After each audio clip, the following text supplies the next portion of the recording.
Hello everyone, कैसे हो आप सब। Once again welcome back to health garden. ये फिल्म एम्पर का एपिसोड नंबर 454, अंग्रेजी में बोले तो 454। और इसमें होली सी वाला आर्क खत्म होने वाला है। पिछले एपिसोड के लास्ट में डीमन एम्पर ने उस पोप मिलर को डिस्ट्रॉय कर दिया होता है। हमें मालूम पड़ा था गॉड पाथ के बारे में, जिसमें डीमन एम्पर समझाते हैं कि मैं तारों को छू चुका हूँ और चलने लगा हूँ उस पाथ ऑफ गॉड पे। आखिर तुम्हारी ऐसा नॉर्मल रिइंकार्नेशन मुझसे कैसे कंपेयर कर सकता है। फिर आगे के मामले को समझाती हैं लुइन, जो कि ऑफ कोर्स डीमन एम्पर की वाइफ थी। हम इस पार्ट में भी सबसे पहले लुइन की आवाज सुनते हैं, जो जियान से पूछती हैं कि अब तुम समझे। मैंने अब तक जो भी कहा वो सब इसलिए जिसे तुम समझ पाओ कि तुम किसके खिलाफ खड़े हुए हो। जियान की आंखों में अनसर्टेनिटी दिखाई दे रही थी। अनकॉन्शियसली वो गैस करता है। वो पूछता है क्या वो अंडरवर्ल्ड में। लुइन शांत रहती है, फिर वो जवाब देती है आई डोंट नो, शायद वो अभी भाग रहे हैं या शायद उन्हें खत्म कर दिया गया। सच्चाई चाहे कुछ भी हो, तुम्हें उसे ढूंढना होगा। हम इसमें भले तुम्हारी हेल्प भी करना चाहें, लेकिन तब भी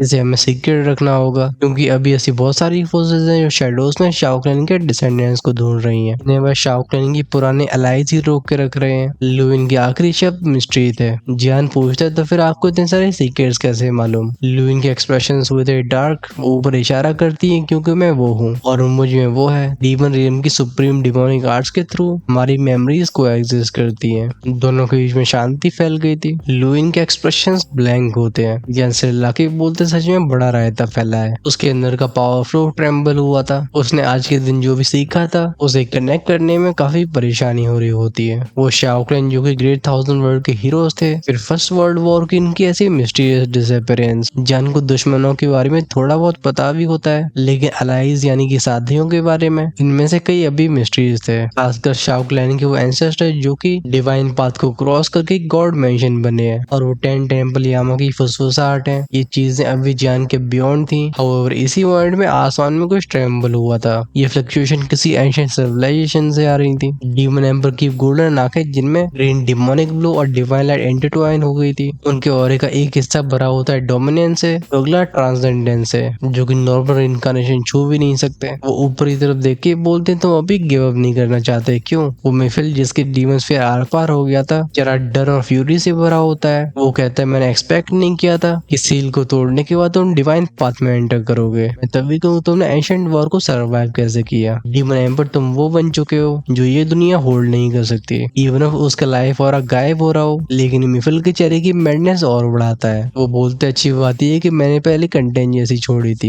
ये सुन के डीमन एम्पर की भौहें सिकुड़ जाती हैं। मिफिल की बॉडी से फैलती हैं कुछ हल्की सी फ्लक्चुएशंस। ये अजीब लेकिन फैमिलियर थी। वो पूछते हैं अब तुमने क्या किया। वो अपने कांपते हुए हाथ को उठाता है और बुलाता है son of light divine mark summon. उसके सीने में से ग्लो बाहर आया था जैसे लाल रंग की लाइन से ढक रखा होता है। ये बुजुम की आवाज शूट हो जाता है आसमान की तरफ। फिर पीक पे जाके हमें से एक्सप्लोड होते हुए देखते हैं। वो सफेद रंग की लाइट पार्टिकल्स चारों तरफ फैले थे, जैसे आसमान प्योर डिविनिटी से ढक गया हो। रोशनी इतनी तेज होती है कि लोग आंखें बंद करने में मजबूर हो जाते हैं। ऐसा लगता है रियलिटी शिफ्ट हो रही हो। इस बैटलफील्ड में फाइनली पहली बार होता है जब डिवाइन एम्पर के एक्सप्रेशन चेंज होते हैं। कहते हैं सन ऑफ लाइट का डिवाइन मार्क विफल तुम्हारा दिमाग घूम गया है। जैसे वो मार्क अपनी पल्सेस को छोड़ता है, आसपास का स्पेस फ्रैक्चर होने लगा था। इसमें सफेद रंग की फायर निकलने लगती है जो रिम रिम रिम रिम की आवाजों के साथ एक फिगर को कंडेंस करने लगी थी। हालांकि डीमन एम्पर उस डिवाइन पाथ पे चल चुके होते, लेकिन अब भी उनके पास वो अपना वेपन नहीं होता और स्ट्रेंथ पीक पे नहीं लौटी थी, खासकर क्योंकि वो इंसानों की दुनिया में थे।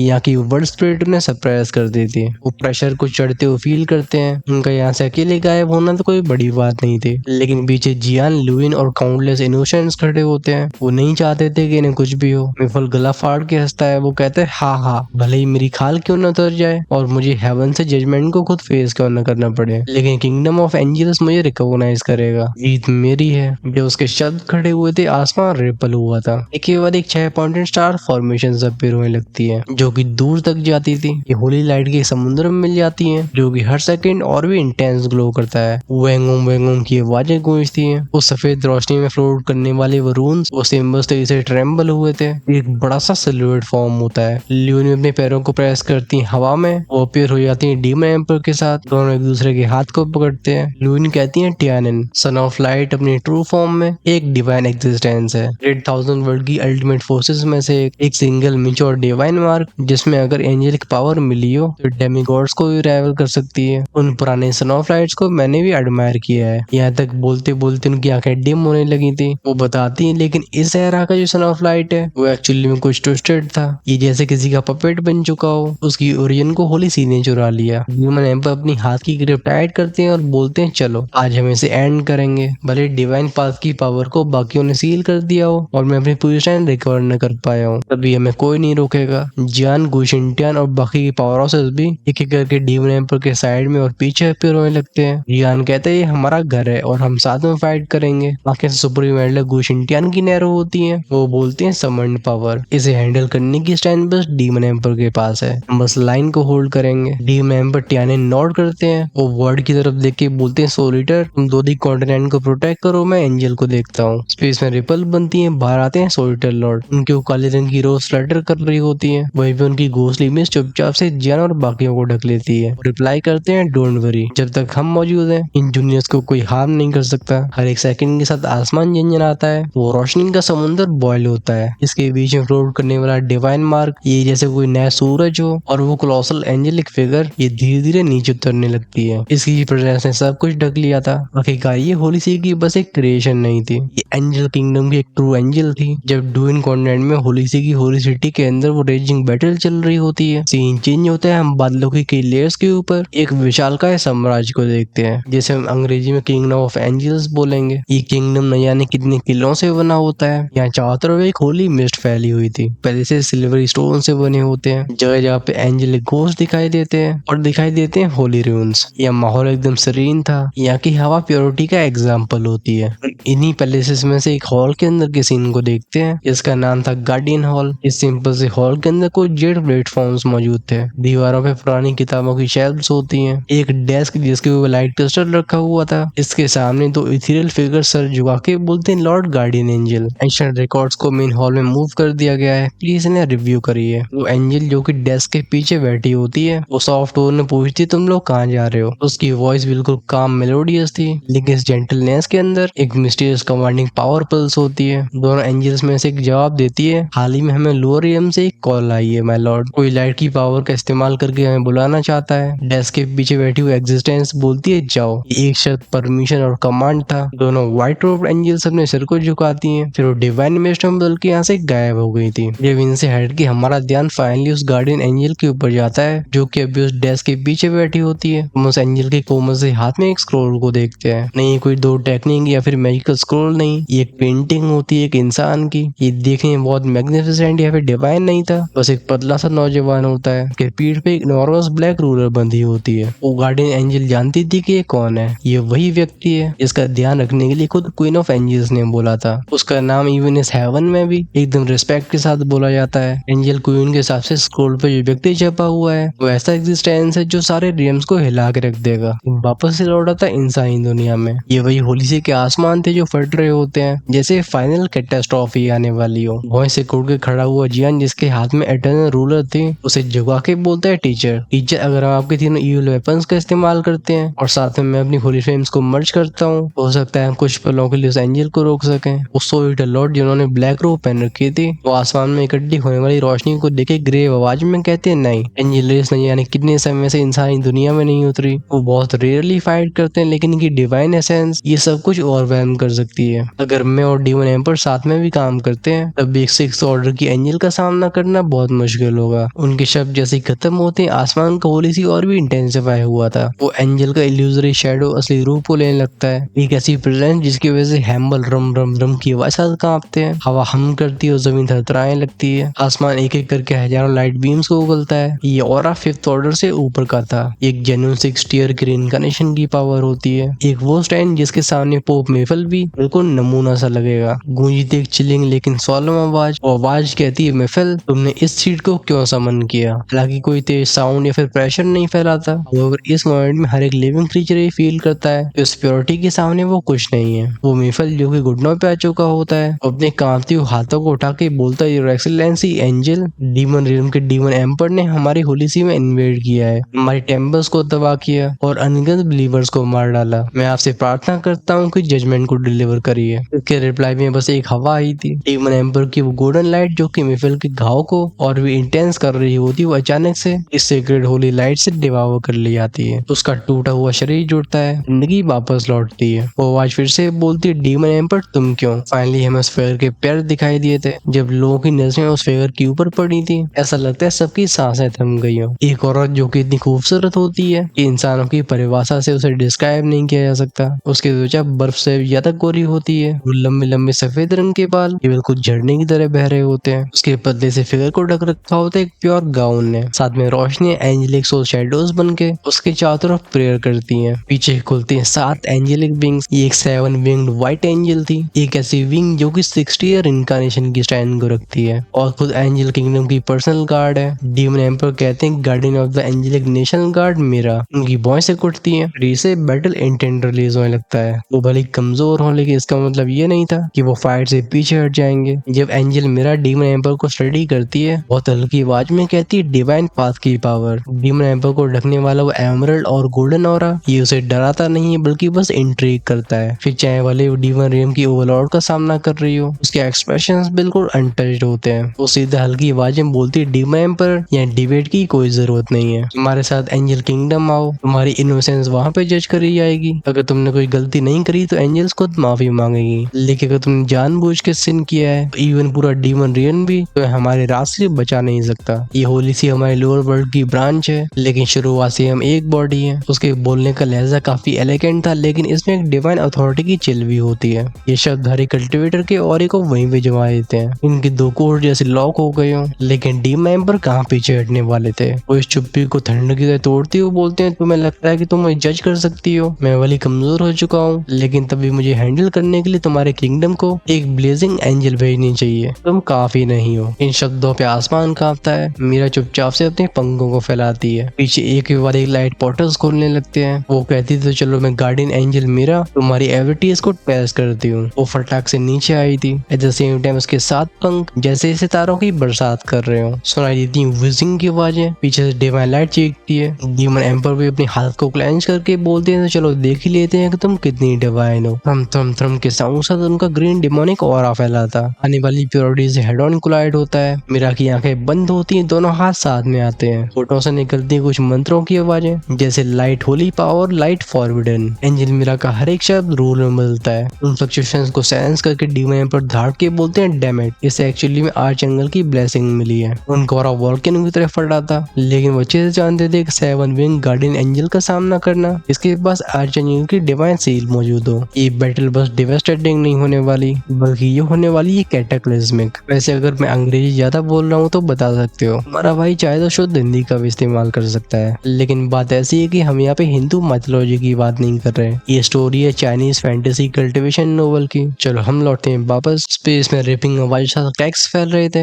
डीमन एम्पर का अटैक होता है ओवरवेलमिंग। ये किसी तबाही से भरी तूफान की तरह रोशनियों की तलवारों को ध्वस्त कर देते हैं। शव शव शवों की साउंड के साथ वो भयानक शॉक वेव फैली थी। इनमें से हर एक रिपल में डिस्ट्रक्शन था। इसके सामने कुछ नहीं टिक पाता। ये मोमेंटम टेरिफाइंग था। डर की बात ये थी कि ये बस शुरुआत है। ये एपोकैलिप्टिक बैटल सच में हेवंस को हिलाने वाली है। जब जॉन डीमन एम्पर टियानिन और 7 विंग्ड एंजल को एक दूसरे से बराबरी फाइट करते हुए देखता है, उसे खतरे का तुरंत एहसास हो गया था। वो बोलता है, लेट्स मूव। भले डीमन एम्पर डिवाइन पाथ पर चल रहे हो, लेकिन उनके लिए रिकवर करना जरूरी था। अगेंस्ट 7 विंग्ड एंजल हर एक सेकंड मैटर करता है। सो लॉर्ड भी अपने हाथ को उठा के बोलते हैं, तुम यहाँ पे गार्ड करो। और घोंसले एनर्जी का एक जाल बिछाते हैं जो बाकियों को प्रोटेक्ट करने लगा था। वही वो और जियान इस बैरियर को तोड़ते हुए सीधा चले जाते हैं इस रेइनकार्नेशन फील्ड के अंदर। अन्य वर्म की आवाज गई थी। जियान को तुरंत ही ऐसा महसूस होता है जैसे उसकी हड्डियों को क्रश किया जा रहा हो। उसका स्केलेटन कराहता है। जियान अपने दांतों को क्लेंच कर लेता है। जीपर सोइडल लॉर्ड का स्पिरिट टेलिस्मैन उनके शरीर से बाहर आके जियान से लिपट गया था, जैसे वो फाइनली उस सफोकेटिंग प्रेशर से बच गया था। लेकिन तब भी उसके चारों तरफ का स्पेस कहाँ पर आता। सोइडल लॉर्ड उसे बताते हैं कि अगर डीमन एम्पर अपने पीक पे होते तो उसके किंगडम की ब्लेजिंग एंजल्स भी उनके सामने ट्रेम्बल होती। लेकिन अब ये काफी ब्रूटल होगा।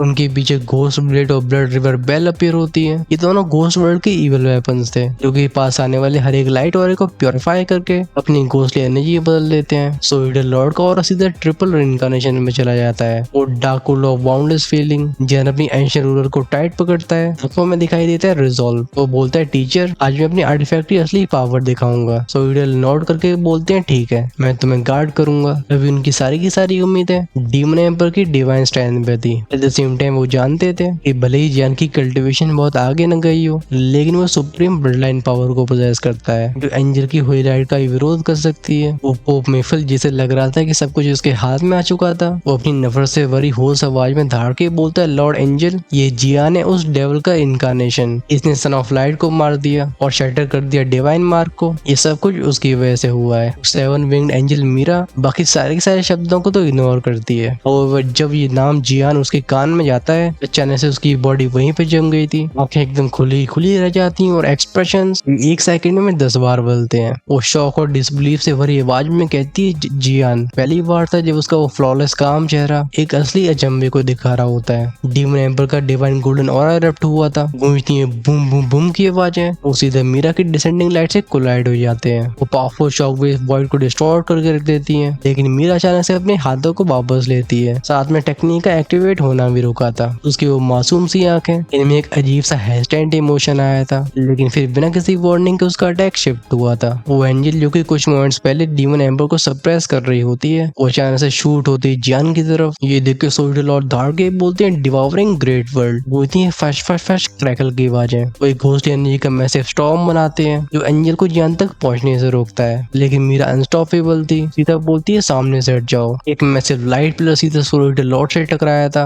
अब कहाँ थर्ड इनकारनेशन, कहाँ सिक्स्थ इनकारनेशन। सोल्जर लॉर्ड दूर चले जाते हैं, लेकिन वो तब भी अपने मुंह से लाल रंग की एसेंस को थूक के बोलते हैं, soul destroyer blood river well. खून तुरंत ही समा गया था इवल वेपन्स के अंदर। स्पेस में गूंजती डिंग डिंग डिंग की आवाजें। पूरा आसमानी ऑमनस रेड ग्लो से भर जाता है इन 3 कर्स एंशिएंट रेलिक्स के सामने। फाइनली वो एंजेलिक लाइट भी ट्रेम्बल होती है, लेकिन इस मोमेंट में एंजल मीरा जियान के सामने अपीयर हो गई थी। उसकी आंखें लॉक होती हैं जियान के चेहरे के ऊपर। वो अपने चेहरे पे काम रखने की कोशिश करती है, लेकिन अंदर कुछ ट्रेम्बल हो रहा था। वो बहुत हल्की आवाज में बोलती, तुम जियान हो। जियान स्थिरता से जवाब देता है, तो क्या हुआ, मैं हूँ। इस डिवाइन प्रेजेंस के सामने उसे ऐसा लग रहा था जैसे उसका शरीर पैरालाइज हो गया हो। अगर उसकी क्लैन ब्लड लाइन प्रोटेक्शन नहीं दे रही होती तो ये होली ऑरा ऑलरेडी उसे डस्ट में बदल देता। जियान की कंफर्मेशन को सुन के एंजल मीरा के एक्सप्रेशन थोड़े जेंटल हो जाते हैं, लेकिन तब भी होठों पे दिखाई दी थी नर्वसनेस। वो फिर से पूछती है, क्या तुमने कभी छोटी सी बच्ची को बचाया है। जियान भौं से कोटता है, बच्ची। वो याद करता है, रिप्लाई करता है, तुम्हारा मतलब चिंगयुआन। जिस मोमेंट में नाम जियान के होठों से बाहर आया था, मीरा की आंखों में इमोशंस जागे थे। फैलता एक साइलेंस, लेकिन सोल्जर लॉर्ड इसे रहने नहीं देते। वो चिल्ला के बोलते हैं, डीमन एम्पर अब। एक तरफ से हरा तो दूसरी तरफ से काला हो रहा। ये कंबाइंड होकर प्रेस हो जाता है मीरा के ऊपर, लेकिन एंजल मीरा बस स्माइल करती है। उसके फैले हुए साथ एंजेलिक विंग्स धीरे धीरे वापस से फोल्ड होने लगे थे। सफेद रंग के छोटे छोटे फेदर्स में बदल के एटमॉस्फेयर में गायब हो जाते हैं। फोटो पे आती जेंटल ऑलमोस्ट बच्ची जैसी स्माइल, जो कि उसके फ्लॉलेस चेहरे पे 2 डिंपल्स बना देते हैं। एंजल मीरा कहती है, फेट, ये सच में अजीब चीज है। बीच हवा में डीमन एम्पर सोल्जर लॉर्ड भी जम गए थे। बस कुछ ही सेकंड्स पहले तक जो किलिंग इंटेंट हवा में फैला हुआ था, वो सिंपली गायब हो जाता है। दोनों एक दूसरी तरफ देख के बोलती, ये क्या हुआ। मीरा इन पर ध्यान नहीं देती। वो अपनी आवाज को थोड़ा और लो करती है और जान से फुसफुसाती है कि तुम समझोगे नहीं, लेकिन तब भी तुम्हारा थैंक यू। वो पोप मेफल तो बिल्कुल कंफ्यूज हो चुका था। वो कंफ्यूजन के साथ बोलते, लॉर्ड एंजल, आप क्या कर रहे हो। डीमन एम्पर ने हमारे होलीसी को तबाह कर दिया और जियान डेविल इनकारनेट है वो। लेकिन मीरा की आवाज दुनिया को शांत कर देती है। कोर्टून में कहती है, इनफ, ये फार्स यहीं पे खत्म होता है। मेफल में सन ऑफ लाइट के डिवाइन मार्क को पर्सनली जजमेंट के लिए एंजल किंगडम लेके जाऊंगी। डीमन एम्पर, सोल्जर लॉर्ड और जियान, आप सब भी पीछे हटिए। इस डोन कॉन्टिनेंट की होली सी को अब से आर्चबिशप मिलर संभाल लेंगे और आगे से होली सी दुनिया से कनेक्शन तोड़ेगा। हालांकि उसके शब्द काफी सॉफ्ट थे, लेकिन इनका विरोध करने की किसी की हिम्मत नहीं होती। बस वो मेफल था जो कांपती हुई आवाज में कह रहा था, वाई वाई। वो भरोसा नहीं कर पाता कि हो क्या रहा है। मेरे हल्का सा सिर घुमाती है, फिर स्माइल के साथ बोलती है, मुझे थैंक यू मत बोलो, तुम्हें धन्यवाद करना चाहिए खुद का। तुम्हारे गुनाहों ने एक्सीडेंटली एक नया रास्ता खोल दिया है। उस एक इशारे पे आसमान में हजारों फेदर्स अपीयर होते हैं जो सुइयों की तरह वॉइड क्रैक्स को हील करने लगे थे। फिर वो जियान की तरफ मुड़ी थी। वो कहती, जहाँ तक बात रही जियान की, तो उसके पास क्वीन ऑफ एंजल्स के सेवियर का ऑरा है। वो ना ही किसी को रिप्लाई देती, ना ही कोई और आगे एक्शन लेती है। बॉडी फिर से फ्लिकर होने लगी थी। वो मरता हुआ पोप और ब्रोकन सन ऑफ लाइट का मार्क दोनों ही उसके हाथ में लौट जाते हैं। उसका फिगर सीधा एंजल किंगडम की तरफ चला गया था। अब वहाँ पोप का क्या इंतजार कर रहा है कोई कुछ नहीं जानता, लेकिन इस मोमेंट में दुनिया में डेड साइलेंस फैल गया था। काफी समय के बाद गुशिंटियन और बाकी के सर्वाइवर्स ये फाइनली एक्सेल करते हैं। इनके हाथ कांप रहे थे, होठ सूख चुके थे। अगर अपने फेफड़ों में सांसों को महसूस न करते तो शायद ये मान लेते कि जिंदा नहीं है। एंजल मीरा का यहाँ से जाना एकदम हीलिंग रेन की तरह था। दुनियावी लोगों के घाव बनने लगे थे और स्ट्रेंथ धीरे धीरे वापस लौटती है। कोई हल्की की आवाज में कहता है दो दी कॉन्टिनेंट का क्राइसिस ये फाइनली खत्म हो गया। लेकिन इससे भी ज्यादा लोगों की नजरें होती हैं जियान के ऊपर। उन नजरों में डर नहीं था बल्कि एक साइलेंट ऑ होता है। हमारा ध्यान फाइनली लौटता है जियान के ऊपर। टूटे हेवंस और बिखरी हुई जमीन को मीरा की डिवाइन पावर जिस तरीके से रिपेयर कर रही होती है जियान बस सहाय कर सकता था। वो खुद से बोलता है मैंने सोचा नहीं था कि उस लड़की का ऐसा टेरिफाइंग बैकग्राउंड होगा। एक खंडर बन चुकी होली सिटी एक फिर से शाइन होने लगती है, चाहे वो पेड़ पौधे हो या फिर मैजिकल बीस्ट, चाहे भले वो बिल्डिंग्स क्यों ना हो। युद्ध के वो डिस्ट्रक्टिव वुंड्स ऐसे खत्म होते हैं जैसे वो कभी एग्जिस्ट ही न करते हो। एंजेलिक लाइट की ब्रिलियंस में जियान फील करता है कि उसके शरीर की क्योटिक पावर ग्रेजुअली रिकवर हो रही थी। पिछले कुछ ही मिनट्स में जो कुछ भी हुआ था वो ऑलमोस्ट अनरियल जैसा लगता है। वो जब पहली बार दो दी कोऑर्डिनेट में आया था वो कैजुअली इस बच्ची को बचा लेता है। उस समय जियान ने कभी सोचा नहीं था कि उसका एक्शन एक्चुअली 10 सालों के बाद फेट को ऐसे बदलेगा। उसने गोल्डन डैकिंग की हेल्प से उस लड़की को अवेकन किया फिर एक खास स्पेस में भेज दिया। ये इंसिडेंट इतना छोटा होता है कि जियान ऑलमोस्ट उसे भूल ही गया था, लेकिन इसने आज की मिरेकल की फाउंडेशन रखी। वो फिर याद करते हैं अपनी अंकल मास्टर ड्रैगन किंग की बात को। उन्होंने कहा था कि लड़की का बैकग्राउंड टेरिफाइंग है, भविष्य में हेवंस उसके पैरों के तले होंगे। और अब फाइनली उन शब्दों पे जियान को भरोसा हो रहा था। वो लड़की चिंगयुआन जिसे जियान ने बचाया था वो कोई ऑर्डिनरी बीइंग नहीं थी। उसकी आइडेंटिटी खुद एंजल किंगडम से जुड़ी हुई है। तो स्टेटस इतना हाई है कि इवन एक 7 विंग गार्डियन एंजल जिसके ऊपर आर्च एंगल की ब्लेसिंग है वो चिंगयुआन के नाम को सुन के पूरी तरीके से बदल गई। साथ में वो शब्द क्वीन ऑफ एंजल ये जियान के दिल को धड़का देते हैं। उसे परमिनेशन होता है कि एक समय पे उस लड़की को बचाने का वो छोटा सा एक्शन एक बार फिर से जियान के लिए इसे ही बड़ा मिरेकल दिखाएगा। तो लॉर्ड भी स्माइल के साथ सिर हिला के बोलते हैं फाइनली खत्म हुआ। वो डीमन एम्पर की तरफ देखते हैं। दोनों में किसी ने सोचा नहीं था कि महायुद्ध बस जियान के नाम से खत्म हो जाएगा। दोनों की आंखों में भरी होती है एस्टोनिशमेंट। इस लड़के ने क्वीन एंजल को बचाया, the queen of angels, heavenly kingdom की डिवाइन रूलर। एक ऐसी बीइंग जिसका हर एक शब्द दुनिया के रूल्स को बदलता है, जिसका स्टेटस इतना स्पेशल इतना हाईएस्ट है कि कोई भी उसे डिफाई नहीं कर सकता। डीमन एम्पर साय करके बोलते हैं लड़का मानना पड़ेगा कि इसके पास लक की कमी नहीं है। जैन मोड के नीचे की तरफ देखता है जहाँ होली सिटी फिर से रिस्टोर हो चुकी थी। वहीं पे हवा में से डिवाइन लाइट गायब हो रही होती है। वो बड़बड़ाता है कि एंजल मेरा कुछ ज्यादा डिसाइसिव नहीं थी। सोल्जर लॉर्ड उसके पास आके बोलते हैं हाँ बच्चे तुम्हें कोई आइडिया नहीं है क्यों। और एनर्जी फ्लक्चुएशंस को सेंस करने के एंजल्स के पास खास तरीके होते हैं। वो जैसे डिटेक्ट करते हैं कि कोई उनकी क्वीन से जुड़ा हुआ है कभी मिस्टेक नहीं कर सकते। वो जियान के कंधे को थपथपाते हैं। उनकी हंसने की आवाज शांत सिटी में गूंजती है। रिलीफ सारे पावर हाउसेस के दिलों में थी। जियान को देख इनकी आंखों में ग्रेटिट्यूड भर गया था। अब से वो पपेट नहीं बल्कि जिंदा होंगे। तभी डीमन एम्पर बोलते हैं अब हमें चलना चाहिए। अगर हम यहाँ पे लंबे समय तक रुके तो ह्यूमन वर्ल्ड की सेंट्रल फोर्सेस हमें सेंस कर लेंगी, परेशानी और बढ़ जाएगी। एक इशारे पे लुइन भी पास आ गई थी। अब क्योंकि वो भी फ्री हो चुकी थी तो दोनों ही डीमन वर्ल्ड में वापस लौट के अपनी स्टैंड को रिकवर कर सकते हैं। लॉर्ड नोट करते हैं यहाँ और शब्द बर्बाद करने की कोई जरूरत नहीं थी। जैसे डीमन एम्पर टियाना ने अपने हाथ को उठाया था टीयर की आवाज के साथ एक स्पेस टाइम वर्म होल बनता है। इसमें रिपल होती है हरे रंग की रोशनी। फिर अगले पल वो और लुइन दोनों ही गायब हो जाते हैं। उनकी स्टोरी कहीं और कंटिन्यू होगी। हमारा ध्यान गया था सोल्जर लॉर्ड के ऊपर जो अपनी घोसली और को वापस लेते हुए बोलते हैं बच्चे हमने शाओकन की डिसअपीयरेंस को पहले इन्वेस्टिगेट करना शुरू कर दिया है, लेकिन तुम्हारे लिए उसमें इन्वॉल्व होने का भी समय नहीं है। इस होलिसी की ब्रांच के खतरे के खत्म होने के बाद दो दी कॉन्टिनेंट एक बार फिर से फ्लरिश होगा। ये तुम्हारे लिए परफेक्ट फाउंडेशन बनाने का समय है। वो हंस के बोलते मैं तुम्हारे बारे में ऑप्टिमिस्टिक हूँ। जब तक ये शब्द पहुंचे होते हैं जान के कान में, जान की बॉडी से सोल्जर टेलिस्मैन वापस आया था वहीं पे सोल्जर लॉर्ड का फिकर डिसअपीयर हो जाता है। ये दोनों हाथों कप करके बाव करके बोलते हैं टीचर थैंक यू। वो अच्छे से जानता था कि इन सुप्रीम बीइंग्स के लिए रियम्स को क्रॉस करके इंसानी दुनिया में आना कितना डेंजरस है, लेकिन उसके मास्टर तब भी उसे प्रोटेक्ट करने के लिए आए। वैसी काइंडनेस को भूलेगा नहीं। जब जान के दिमाग में पुराने विचार आ रहे थे गू क्लैनिंग की सुप्रीम एल्डर गू शिनटियान की बूमिंग आवाज उसे वापस दुनिया में लेके आती है। वो हा करके बोलते हैं लड़के जान हम जीत गए। पीछे गू युआन का ग्रुप भी आता है। ये सब भी रिलीफ के साथ हंस रहे थे। गू शिनटियान छाती ठोक के बोलते हैं इस युद्ध के तुम सबसे बड़े हीरो हो, तुम्हारे बिना हम में से कोई सर्वाइव नहीं कर पाता। दोशान की स्ट्रेंथ और होली फ्लेम का मास्टर, साथ में एक पीक एल्केमिस्ट और तो एंजल क्वीन का सेवियर, ईवर इनकारनेशन लेवल तक पहुंचने वाली सुप्रीम एल्डर्स भी जान को एक नई रिस्पेक्ट के साथ देखते हैं। कोई भी उसे अंडर एस्टिमेट नहीं करता। वो भी अपने हाथ को सबकी तरफ कप करके बोलते हैं एवरीवन प्लीज वापस लौटिए। पॉलिसी का रूल आज से खत्म हुआ। दो दी कॉन्टिनेंट एक नई वाइटलिटी के साथ जिंदा होगा। पहले से भी ज्यादा प्रॉस्पेरिटी को देखेंगे। उसकी स्थिर रेजोल्यूट आवाज एक अलग ही स्ट्रेंथ से भरी होती है। एक क्लैन के हेड्स रिप्लाई करते हैं अगर ऐसी बात है तो हम वापस जाते हैं। लॉर्ड जियान तुम्हारी काइंडनेस को हम में से कोई नहीं भूलेगा, हम शुक्रिया अदा करने के लिए किसी और दिन आएंगे। इसके बाद एक फिगर गायब होने लगे थे। पॉलिसी के जो बचे रह गए गार्ड्स होते हैं ये आज बिशप मिलर के अंडर आके पूरे मामले को संभालते हैं। एशियन गुकलैंड के डेप्यूटी पेट्रियार्क गुयुआन भी कहते हैं तो चलो हमारा भी चलने का समय हो गया। साथों एशियन क्लैंस के बीच में कई चीजें सेटल करने को है, जैसे ये होगा हम कॉन्टिनेंट की फ्यूचर के बारे में फिर डिस्कस करेंगे। इतने सारे एल्डर्स और क्लैन चीफ से घिरा हुआ जियान वो अपने चेहरे पे एक ढकी हुई स्माइल दिखाता है, लेकिन वो इन सब के थॉट्स को अच्छे से समझ पा रहा था। बस बात ऐसी थी कि उसके पास अपने अलग प्लान्स थे।